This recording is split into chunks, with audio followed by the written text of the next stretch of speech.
Assalamualaikum warahmatullahi taala wabarakatuh. Selamat pagi, salam sejahtera. Hari ini dah masuk hari yang ketiga ya, kita melakukan kerja lapangan secara terakam ini. Dan hari ini kita telah pun berada di Kuala Terengganu. Dan lokaliti kita yang pertama pada hari ini adalah merupakan satu singkapan yang terletak di tepi pantai. Dan pantai ini namanya adalah Pantai Pak Pandak ataupun juga dikenali sebagai Pantai Cendering ya, di Kuala Terengganu.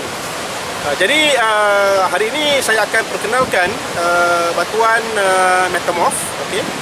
Di mana batuan di sini telah pun mengalami pelipatan yang cukup hebat. Dan dikatakan pelipatan di sini melibatkan 3 fasa mampatan. Sebab untuk menghasilkan pelipatan dia perlu ada daya secara compression. Jadi okey, batuan di Pantai Pak Pandak ini, iaitu Pantai Pandak ini merupakan batuan metamorf grade rendah, okey. Batuan metamorf grade rendah yang terdiri daripada kuarzit ataupun metakuarzit dan juga phyllite. Jadi phyllite itu merupakan jenis batuan metamorf yang terbentuk hasil daripada metamorfism ke atas batu lumpur ya. Jadi kalau kita lihat di batuan di belakang saya ini, ada batuan yang berwarna cerah dan ada batuan yang berwarna gelap ya. Jadi basically yang warna cerah itu merupakan metakuarzit ataupun kuarzit, manakala yang berwarna gelap itu adalah merupakan phyllite. Dan kita boleh nampaklah dia punya foliation utamanya dalam batuan phyllite. Okey, disebabkan oleh keunikan batuan yang terdapat dekat Pantai Pandak ini, maka kawasan ini telah pun diwartakan sebagai tapak warisan ataupun kita panggil dia sebagai geoheritage. Maknanya kawasan ini merupakan kawasan yang dilarang daripada dibangunkan, dirosakkan dan sebagainya ya. Jadi di sini juga kita telah pun berjumpa dengan satu papan tanda ya. Okey, papan tanda yang menjelaskan, kalau kita boleh zoom in kan, yang menjelaskan tentang apakah bentuk-bentuk struktur yang ada di kawasan ini ya. Jadi di antara perkara yang dibincangkan adalah merupakan geologi kawasan ini, di mana dikatakan batuan ini telah pun termetamorf secara rantau bergrade rendah dan dipanggil sebagai mata sedimen, dan usianya adalah merupakan usia karbon. Jadi dia berusia karbon dan dia telah pun mengalami canggaan yang sangat hebat, dan dikatakan terdapat 3 generasi pelipatan ya. Terdapat 3 generasi pelipatan yang berlaku yang menyebabkan batuan ini terlipat sebanyak 3 kali. Okey. Jadi di antara sesar ataupun lipatan yang baik di sini, kalau kita lihat ini merupakan satu lipatan. Okey, kalau kita lihat lapisan yang berwarna kuning keputihan itu adalah merupakan kuarzit, manakala yang berwarna hitam adalah merupakan phyllite, dan kita dapat lapisannya telah pun terlipat. Hampir membentuk V yang terbaliklah. Ini satu V terbalik. Ini juga merupakan satu V ya. Okey, ini merupakan lipatan yang kita panggil dia sebagai lipatan rebah ataupun lipatan jenis recumbent.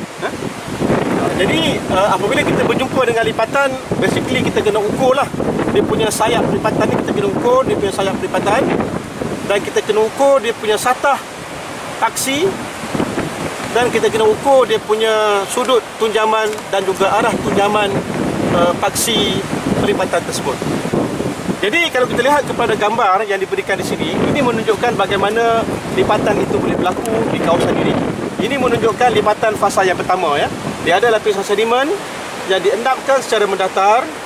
Kemudian ada daya compression, himpitan, compression yang menyebabkan berlakunya pelipatan. Dan seterusnya pelipatan kali kedua, dan ada juga sesara yang terlibat ya. Jadi ini merupakan contohlah bagaimana secara diagramnya batuan sedimen ini telah pun mengalami pelipatan disebabkan oleh pelipatan compression pada peringkat awalnya ya. Okey, itu saja, dan ini merupakan beberapa struktur primer, struktur sedimen asal, dan juga struktur yang terbentuk hasil daripada compression ataupun daya yang bertindak di kawasan ini, seperti ada banyaknya laminasi yang selerang. Okey, terorang kuarza, ada sesar di sini. Okey, ini sesar ni. Sesar, kemudian pelipatan. Okey, pelipatan kedut dalam batuan dan sebagainya. Dan ada tanda cuak mohon daripada Kerajaan Negeri Terengganu di sini. Okey, jadi kawasan ini telah pun diwartakan sebagai kawasan geowarisan, dan ini merupakan satu maklumat geologi yang sangat unik yang ada di kawasan Kuala Terengganu. Okey, nanti kita akan minta pelajar buat cerapan dan lukisan ya di bawah sana. Okey. Kadang-kadang kalau kita lihat perbezaan di antara batu pasir, okey, ini bukan batu pasir yang berlapis dengan filite ataupun batu pasir berlumpur, agak berlumpur, dan ini merupakan filite. Okey. Dan lihat perbezaan di antara kedua-dua unit ini, di mana kalau kita perhatikan untuk kuarza ataupun untuk lapisan metal quartzite ini, dia ada diisi dengan banyak toleran. Okey, ini merupakan toleran, dan toleran ini adalah merupakan toleran kuarza, dan toleran ini dia memotong pelapisan ataupun laminasi batuan tersebut ya. Jadi dia memotong. Ini dipanggil sebagai kekar tensi ataupun tensional joints. Manakala untuk batuan ini dia tak ada ini. Dia tak ada kekar ini disebabkan oleh filite ini merupakan batuan yang bersifat plastik. Okey. Dan dia tidak akan menghasilkan rekahan berbanding dengan bahan pasir ini atau batu pasir ini yang lebih bersifat brittle ataupun rapuh, maka dia senang untuk retak, pecah dan diisi dengan kuarza dan membentuk toleran-toleran kuarza yang banyak dalam lapisan ini dan tak ada dalam lapisan ini.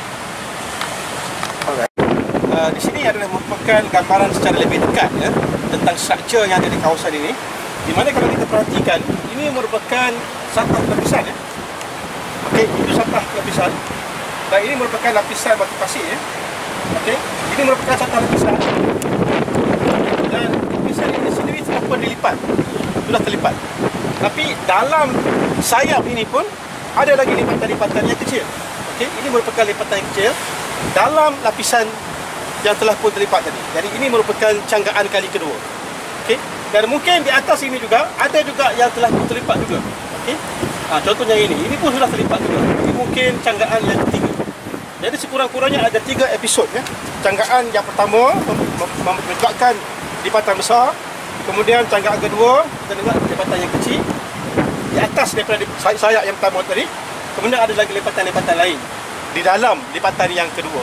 Jadi seolah macam ada lipatan dalam lipatan. Okey, bukan gunting dalam lipatan, itu bahaya. Tapi ini lipatan dalam lipatan ya.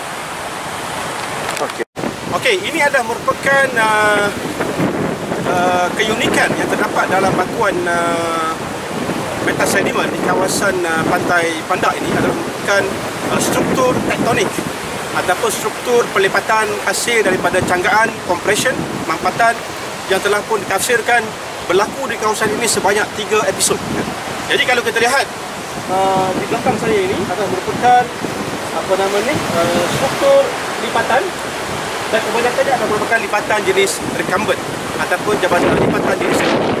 Lipatan jenis rebah adalah merupakan lipatan di mana aksi ataupun satah lipatan tersebut berada pada sudut 0 hingga 20. Dia punya satah tulisan. Jadi kita panggil tumbang.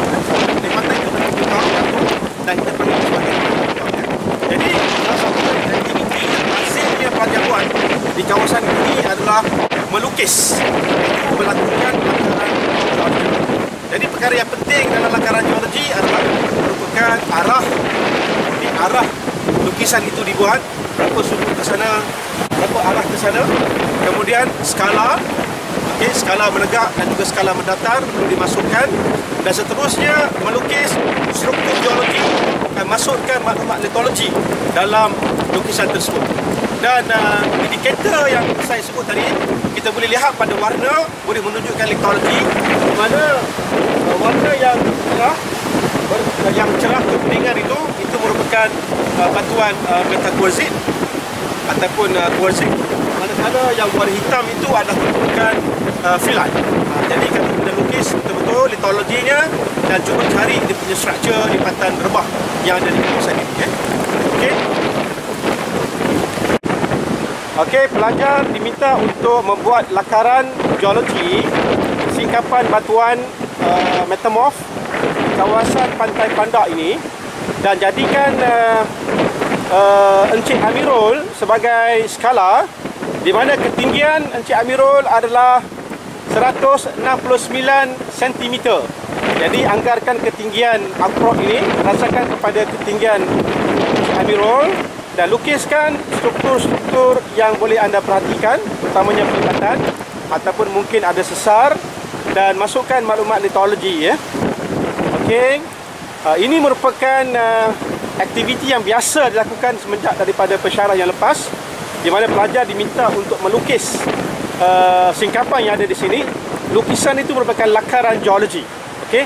Tak perlu masukkan artistik, bayang dan sebagainya. Cuma masukkan maklumat geologi, iaitu litologi batuan dan juga struktur batuan yang ada di kawasan ini. Itu yang paling penting ya. Jadi saya akan pause, saya akan teruskan image ini dalam video ini. Kemudian anda perhatikan dan cuba lukis sebaik yang mungkin dan hantar kepada saya dengan menggunakan email. Okey, teruskan. Okey, dah.